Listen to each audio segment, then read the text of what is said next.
Thank you for joining us today on this coolish Wednesday afternoon for the 11th edition of your Guide Through the Storm.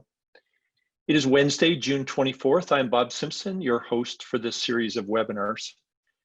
In previous sessions, we have spent most of our time discussing equity markets as they have been on a major roller coaster ride due to the pandemic. Today, we're going to focus on the asset class that has added stability to the Portfolio Stewards portfolios. Portfolio Stewards has been one of the innovative leaders in connecting investors with private debt investments as an alternative to traditional bonds and fixed income. So that's our topic for today.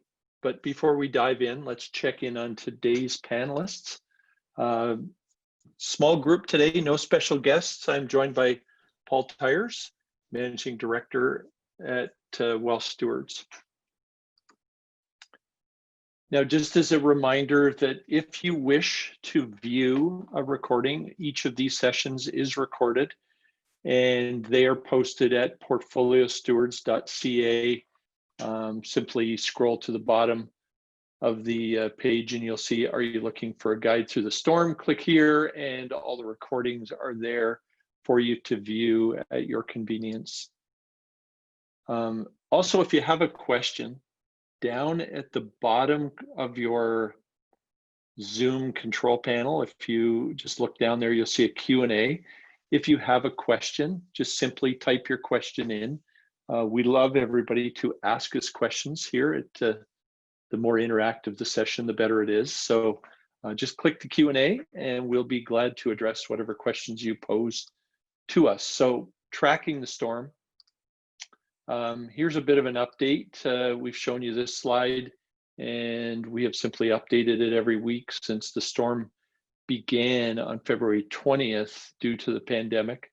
If you look, the total return during the downturn was negative 31.53% on the S&P 500 total return, and the recovery now is negative 34.99, so negative 35% has been the recovery. That's probably a little bit lower than that, as we have had a bit of a down day in the markets today.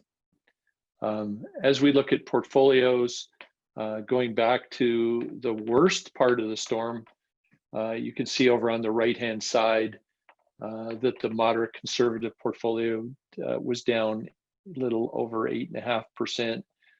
Balance was down around 10, and the moderate growth down 11.75. On the left, you can see that we've had pretty good recovery. We're still down on each of those three mandates, down 334, down 434, and down 5.5. That compares very well to the TSX composite, and roughly in the range of the S&P 500 on a year-to-date basis. So before we start our discussion about private debt, we want to take a quick look at interest rates and the bond market.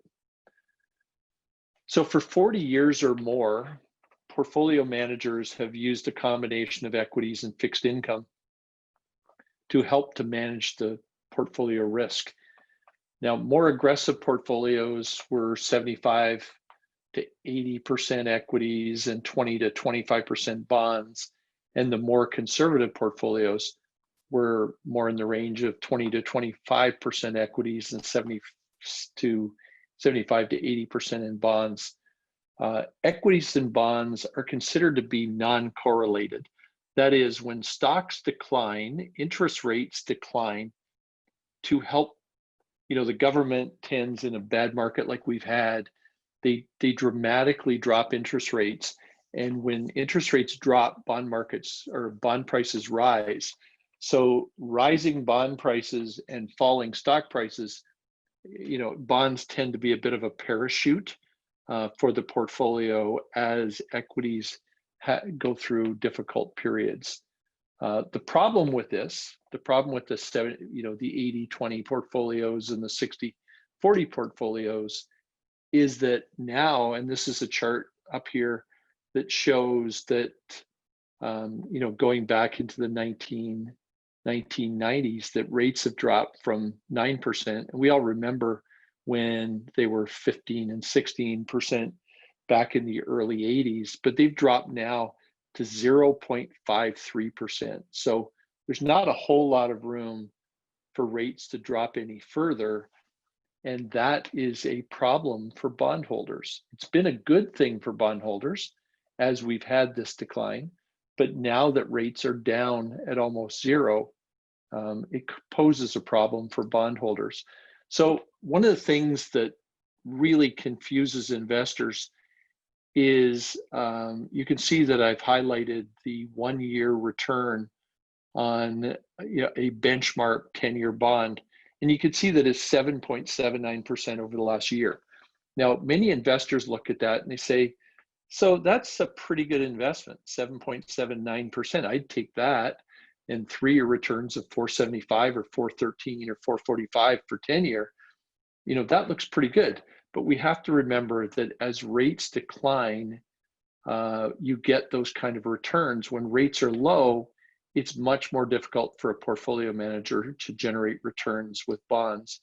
So here's one of the things that I've identified, that if you look at the 10-year return of 4.45% for bonds over that period, a good way to judge, can I make money in a bond portfolio, is you look at where yields were 10 years ago and you see that they were in the 3.5% to 4% range, and you got around 4%. So assuming that when rates are 0.53%, it's going to be difficult to generate return in a bond portfolio. It'd be difficult to generate positive returns in a bond portfolio.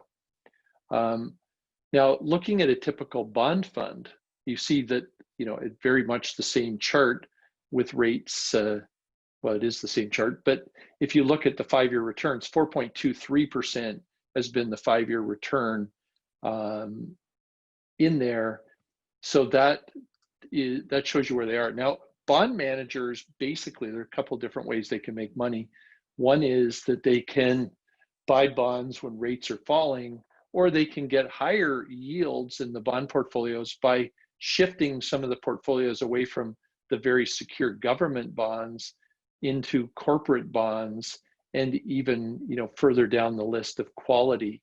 And you can see that at the bottom, that this particular bond fund has 14% in lower quality, pretty good investment grade portfolio as we look at that. Now, the problem is when you buy corporate bonds instead of government bonds, you lose that negative correlation. So when stocks drop, those bonds drop at the same time. So you can see where I've circled this, that bonds had a major decline through the COVID-19 pandemic, and then have recovered well, but you do have that kind of volatility. And here's a point that I want to stress, because we've talked about the 0.53% yield on bonds, and you look at the circle down at the bottom, the expense ratio in this bond fund is 0.81%. So you're getting 0.53% for a bond, but you're paying a manager 0.8% to manage it. So maybe not the best investment. Now, just to show you, when rates rise from 2016 to 2018, 10-year bond yields rates rose from 1% up to 2.5%. The top chart on the right-hand side, you can see that those bonds dropped 7% over that 2-year period. So your total return over 2 years was a loss of 7%. Now, when you factor in the interest that you were paid, you kind of almost broke even, but you did have money parked at a negative return over a 2-year period, which is not ideal in a portfolio. So bonds, in summary, you want to buy bonds when rates are high or they're falling. The major risks are duration risk. The longer term the bond, a 30-year bond is going to be much more volatile than a 10-year bond. So when rates rise, you're going to lose money in the longer term investments. There's credit risk. If you invest in corporate bonds, the value can fall if the company performs poorly, or you could even lose all your money. And then there's inflation risk, which bonds usually perform very poorly in protecting investors' assets against the rise of costing goods. So the question I like to ask people when we talk about bonds is, would you lend money to the government of Canada at 0.5% and pay a manager 0.9% to manage that investment? And the answer, of course, is no. But if you're holding bond funds, that may be just what you're doing. So you might want to just take a look at your portfolio, look at bond funds. There are some, and we have some in our portfolios. They'd either be very short, or they would be what we call absolute return managers who manage the fund to just grind out a return. So that's something that that you want to look at. Now I'm going to turn over to Paul to talk about if it's a problem, is there a solution, Paul? Thank you, Bob. That was a very good summary, because I think that people often, particularly conservative investors, misunderstand the bond market and their nature of being conservative, and they do well when stocks aren't, so sort of feeling pretty good about themselves. And yet, where rates are now at historical lows, it is going to be a challenge.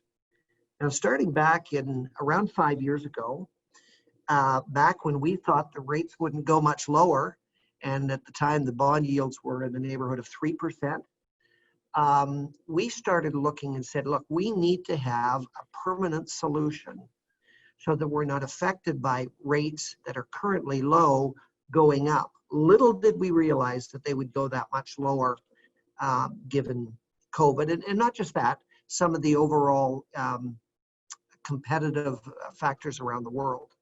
And we're very, very pleased that we did. Well, we're certainly not alone in this. Can you go to the next slide, please?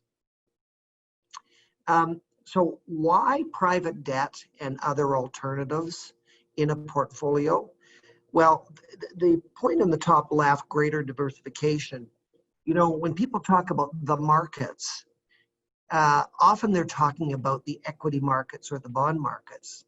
But when we really talk about the market in Canada or the market in the US, there is a lot of economic activity that goes on that is outside the public debt or equity markets. And so private debt and other alternatives are a way to capture the much larger part of the market, quite frankly, that isn't in the publicly traded. Now, why do we look at that? Well, we look at it in part to get lower volatility, like such as Bob has made reference to, as compared to bonds. We often look at it from a longer term focus, because we know that markets, people running companies, are often very focused on short-term results like quarterly results. And some of the institutional money managers, and we're going to look at some of the pension funds in a little bit, really want to have as smooth a ride as possible, because their assets are invested for the very long term. Bottom right-hand side, there are some asset categories that simply don't exist in the public markets.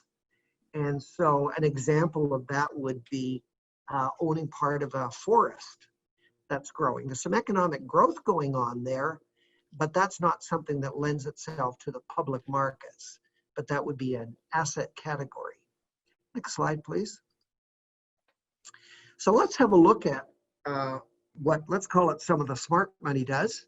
These are some of the large pension funds in Canada. And just to see how dramatically some of their investment holdings have changed over the last 5 years, you could look at the top line 5 years ago, OMERS, that's Ontario Municipal Employees Retirement Services. In the middle, Canada Pension Plan. And on the right, Ontario Teachers Pension Plan. And you could see that 5 years ago, OMERS was really the only one that had a sizable position in alternatives and real estate. So in fact, they had about 48% at the time. Canada Pension Plan had a small 18% of the overall portfolio, and Ontario Teachers Plan had 30%. Today, each of those, and more so Canada Pension Plan and Ontario Teachers, look at the difference with Ontario Teachers. Today, 55% as compared to 30% of the assets are in alternatives. In the Canada Pension Plan, it is now 57% versus 18%. And it's really only OMERS that already had a fairly sizable position in alternatives in real estate as compared to today. And they're virtually the same today, what they had as compared to 5 years ago. But this has been a dramatic shift when we look at this in the longer term context of investing in certainly pension funds. Next slide, please. So let's have a look and see at what returns have been in both the public and the private markets. So on the left-hand side, you can see that the 5-year returns in public equities, and this was through to the end of 2019, were 7.4%. Private equity, as compared to public equity, over that time period had yielded 19.2%. Public fixed income had yielded 4.8%, and there wasn't a specific private debt equivalent, but there was a category called alternatives, and you could see that the returns there were 10%. So when you look at things, the public markets versus the private markets, that's an example of saying there are some different risks, like we're going to talk about in a bit, but people are being well compensated but through better returns for some of the illiquidity risk, which is one of the key ones in the private markets rather. Next slide, please. Now, just to summarize here, and you can't see it near the bottom, unfortunately, at least on my screen, but this was meant to illustrate that by having a mix of alternative fixed income, in this case, we were modeling 38% alternative fixed income, the returns over a very long period of time, 1973 to 2018, were around 7.5%, okay? And yet you could see, if we could see this, the bottom of this very slide, we would be able to see that the worst fall had been substantially less than some of the declines in the equity-only markets. So it's really a theme that we've been preaching for quite some time. Have an allocation that coincides with your appetite for risk and your capacity to take risk. Next slide, please. So a little bit more about private debt. Many institutions and pension funds have dramatically reduced their positions in bonds, and quite frankly have redirected those funds into private debt. Going back a couple years ago, I was meeting in our boardroom with a chap who had previously headed up the fixed income area for Ontario Teachers Pension Fund. And at that time, he said they had virtually eliminated holdings in public bonds in favor of private debt. Now, that might have been periodically throughout the year, but that was a claim that he had made. And he said, unfortunately, very few non-pension funds or private clients had even been exposed to the private debt space. So we're going to delve into this a little bit. It's an area we've been involved with for the last 5 years. And sort of some broad categories: residential mortgages, construction lending, and then more broadly asset-based lending are the three sort of subsets of private debt. Next slide, please. So here's what the experts say. The senior person at 9 Point Partners, this industry is set to reach $1 trillion by 2020. The sector has just multiplied by about 14 times since 2000. And part of that multiplication is literally because of packaging up that has gone on that has fed into the broad pension markets and then is now continuing growth as it's beginning to make its way into the private client sector. Now, like in the bottom right-hand side, like Natasha Sharp says, you can't expect return without risk. And anyone who's promising a risk-free strategy is going to be promising you, almost by definition, a return-free strategy as well. So we're going to have a bit of a look at what some of the risks are in the next slide.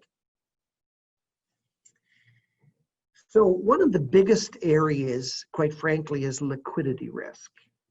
So if we go into, and I'll give you an example that's taken from Ontario teachers, they have bought a number of airports around the world, okay?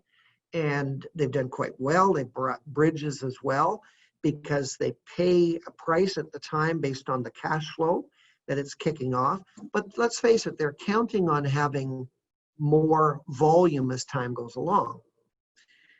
They can afford to keep that for the long run because they have long dated responsibilities to pay out. They don't have to worry about liquidity, but it's impossible to turn around and hit a button and say, sell Toronto Pearson Airport or Mirabel Airport. So that's an example of liquidity risk. And for every risk that we encounter, there should be an offsetting premium or better return anticipated because of the liquidity risk that's taken on. The second risk is really a company risk.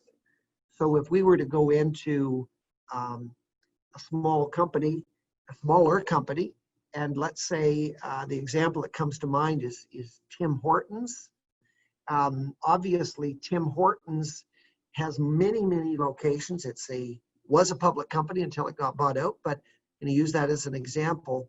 And obviously, because of the size of that and the multiple locations, it's probably got a pretty moderate risk. Well, if you were to lend money to another coffee place, and one that's disappeared is the Eddie Shack Coffee Emporium, I think it was called. And obviously, there's an example. There were only a few outlets, and clearly there is risk. Yes, they both serve coffee, but the reality is there's substantially different risk. So one has to look at the company risk. And if anybody was lending money to Tim Hortons as compared to the Eddie Shack Coffee Emporium, clearly you would want a much higher rate of return to the smaller entity. So that's a dramatic example, but I think you probably get the gist of it. So individual company risk. And then there can be sector risk. And has this ever been driven home in the COVID crisis? I don't believe that anybody could have anticipated how certain sectors would be virtually wiped out overnight. And what I'm thinking of right now is the cruise line sector, airline sector, to pick another one, almost anything travel related right now. So there's some sector risk there. Well, there's sector risk in even the public company markets in those sectors. But you can imagine where there's no liquidity if you were invested in the private debt, and that would be a very significant risk. Okay. Overall, private debt tend to be smaller and private entities, and then the larger public equivalents. So that's a bit of a disclaimer because it's not risk-free. So let's have a look at residential mortgages as an example. So Antrim Investments is a security that we currently don't hold, but is one that we're turning to. We've done some research, and we're moving away from one other investment that we have held to Antrim, in part because they finance, if you go to the next slide, they have been financing for about 45 years, but they finance in the residential space. So you think today about the risk between lending money to office space as compared to residential space. And I think we can all agree that people need to live somewhere, but post-COVID, there's going to be some people, including our firm, that we'll be reevaluating how much office space we actually need to have. In any event, this is an example of very, very widely spread residential mortgages. Primary markets are Toronto and Vancouver.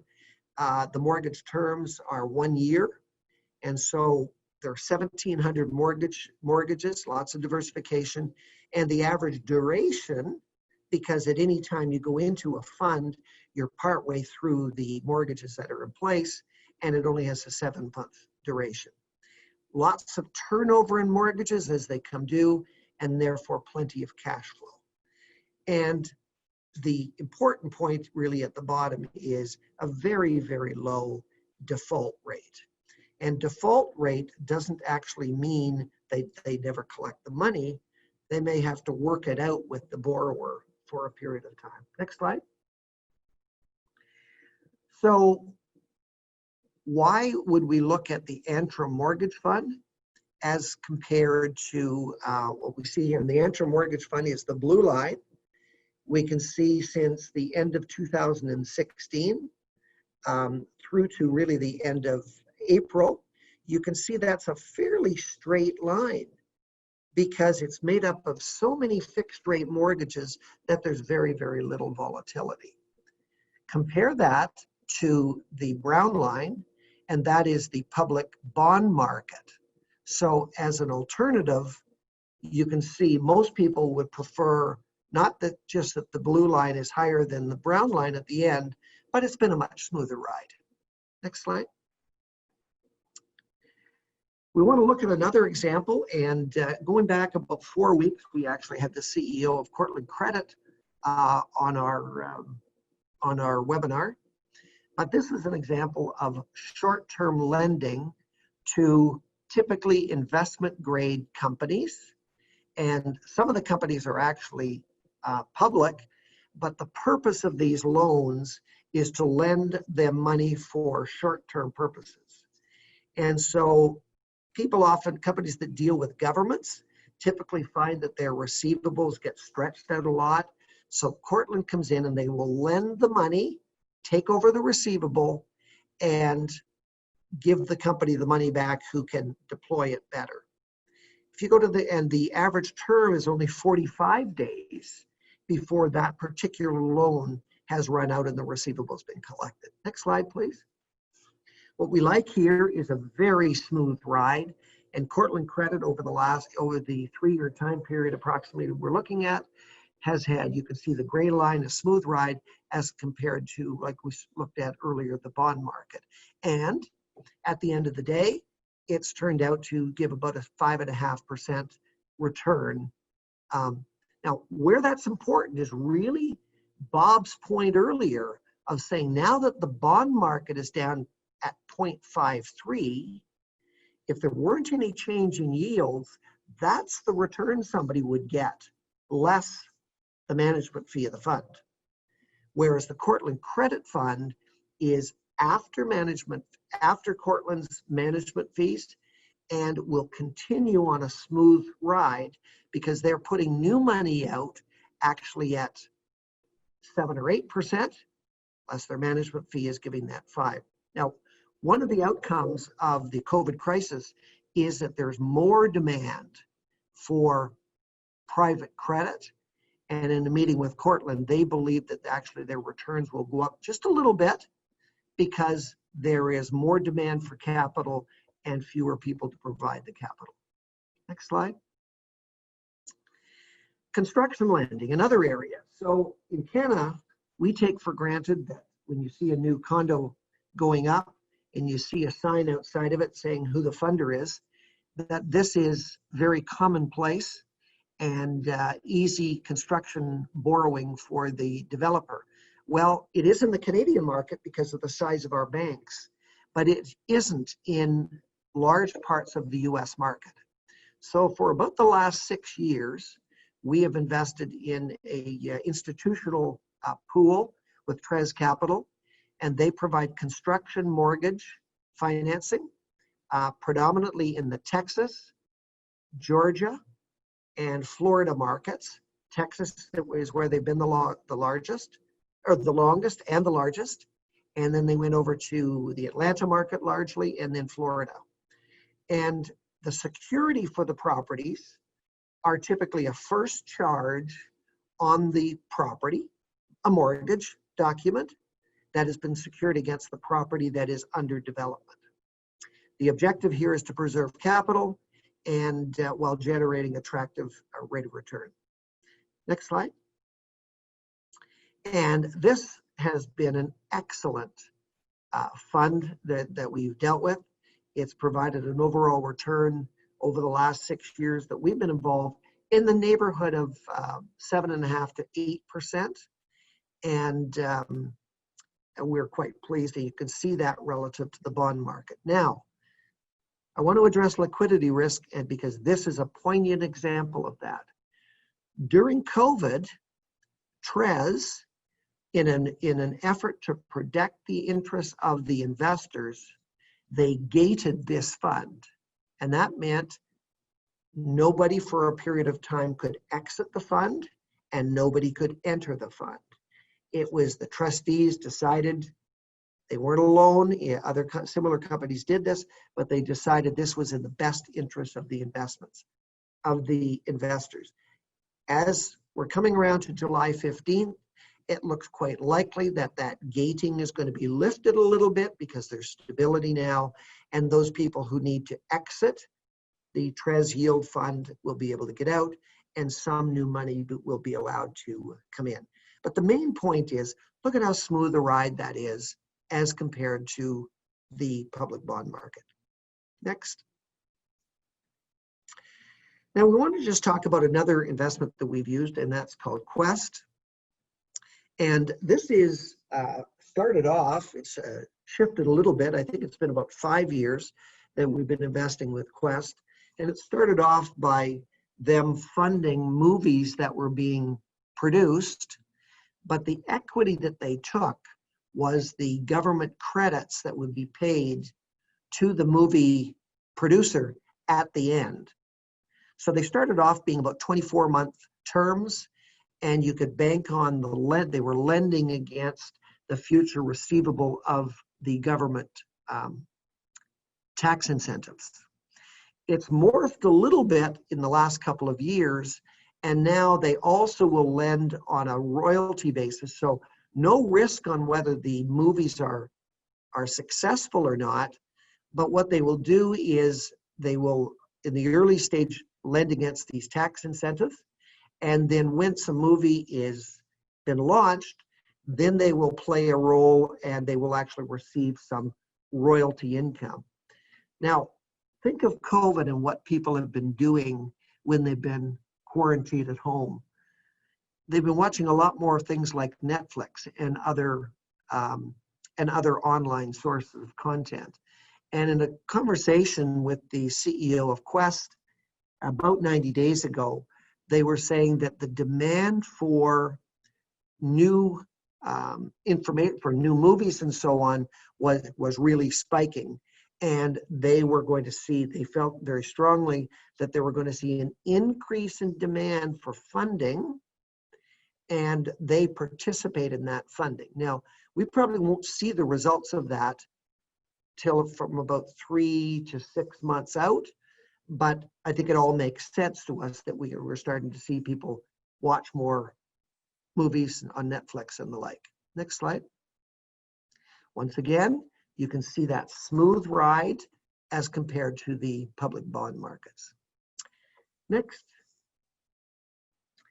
So this Stewardship Alternative Income Fund was started in 2016, and this is a fund that we manage. We are the portfolio managers for, and there's a separate investment company from Burlington that is called the Investment Fund Manager. And when we got started, the private mortgage market was a very lucrative area to get into.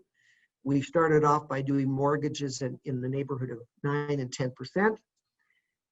It didn't take too long before, in the Ontario market at least, there was a lot of competition. So the yields on those private mortgages started to go down, and we felt that the risk started to go up. So then we actually bought into some Quebec-based mortgages, and there was about an 18-month period of time where the yields for the risk taken were very good, and then more competition came in and started to remove some of the opportunity there. We still have about a third of private mortgages in this fund, but we've also seen an opportunity for private company debt. And I'm just going to give you a couple of examples in our quest to achieve an 8 to 10% return. So there is one retirement home and Alzheimer's dementia developer that we have lent money to, and we on a one-year term, and they wanted to buy a development site, and they didn't want to use up all of their equity for that purpose. So we came in and we lent some money for that purpose, and we were able to get a very attractive return. It happened to be more like 15%, but that was unusual. And then we also structured this in such a way that it would give a substantial reduction from a tax standpoint. Okay. A second example was a fairly small retail operation. They had 7 locations, and they were being purchased by a manufacturer. And we lent that company the money, and we got a fixed rate of return of, in that case, it was 9%. And there are some other additional participation later on, should there be some upside in the transaction for the buyer. So let's look at the results here, and you're going to see that they're a little bit more volatile. Next slide. And as a matter of fact, here as compared to the bond market, in the short run, the Stewardship Alternative Income Fund has not done as well as the public bond market. But you'll see the bubble to the right is showing that the investments are being held at book value. So what that means is, built into the return, we try to get a fixed rate of return, but then we try to negotiate an equity kicker, we use is the term. And that means at the end of the term, we participate in the growth of the investment. However, on a regular monthly basis, that equity value has not been added to the return, because quite frankly, we don't know what it is yet. So it's a little bit not as easy to understand, but we're pretty confident here that when the equity kickers come in, such as in the Alzheimer's dementia home, that we will see a substantial bump in that when we combine the fixed rate with the equity that's being earned. Next slide. So let's have a look at, when will you combine these solutions? And this is really what we're trying to do, is when you take all of these individual component parts and put them together, and we're now modeling, you take 5 models and put them together into a fixed income portfolio, having 20% of each of them. So you get more diversification across the board, and it smooths the ride out for investors, who we'll see in the next slide. And so there again, you can see on a combined basis, a little bit, not as straight as Cortland or Trez, but this factors in all of those 5 strategies, and you can see that it's got better results and a smoother ride than, again, the public debt markets. Next slide. So as a recap, we can see that the bond category has, I'm going to go from the right, actually is showing high volatility. And I believe that if we get back to a more normalized market, people are going to be very, very surprised with what happens to the volatility if we start to see interest rates move up again. Because remember, interest rates up, yields up, bonds go the other direction. And then we look at Antrim, Cortland, Trez, and SAIF. And you can see here that those are, just 4 categories. And the volatility in 3 of them is low. In SAIF, it's somewhat higher, and yet on a combined basis, we can put it together as being a lower volatility. And then in the middle column, once you add all of this up and average it out, and a better return than received in the public bond markets. So I think that is the last slide. And I hope in a fairly short time, we've been able to describe this for people well enough. And I just wonder if there are any questions now. I'll turn it back to you, Bob. Yep. So as I had mentioned, if you have a question, down on the control panel at the bottom of the screen, there's a Q&A. Just type in your question. It looks like we have one that has popped up so far, and that is, what is the investment management fee for Antrim?